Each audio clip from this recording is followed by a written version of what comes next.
Ang isang matalik kong kaibigan ay babaeng sa lalaki, FTM, na transgender at dahil sa pare-parehong paggamit ng hormone, hindi na siya mukhang babae. Nakasuot pa nga siya ng malaki at makapal na balbas.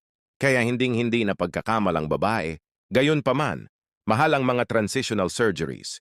At dahil dito, mayroon pa rin siyang orihinal na mga organo ng babae. Isang gabi ay dinaman niya ang kanyang sakit at iniinda ko ang kanyang tiyan. Ang paglipat ng estado ay hindi kinakailangang kaalaman sa lahat ng mga kaso, ipinapaalam niya sa intake na nurse, kung sakaling ito ay dumating bilang isang salarin sa gabi, hinihiling sa kanya na ihulog ang kanyang pantalon para sa isang pagsubok at ang doktor ay nagulat sa kanyang nakikita. Kaibigan, walang nagsabi sa iyo na FTM ako, di ba? Doctor, hindi nila ginawa. Natutuwa, nag-text siya sa akin sa waiting room tungkol sa senaryo na ito. Ako? Baka kinukulit ng intake nurse ang doktor. Kaibigan, LOL.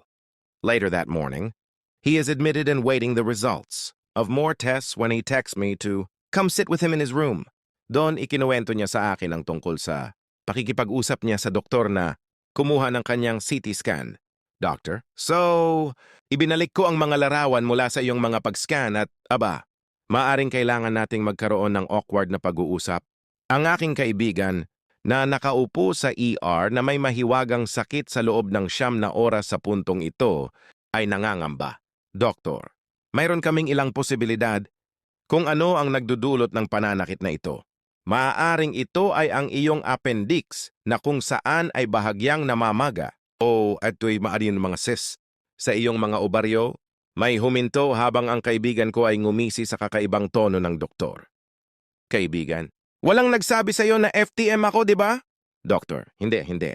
Pero nakakagaan ng loob. Akala ko kailangan kong sabihin sa iyo na mayroon kang mga obaryo.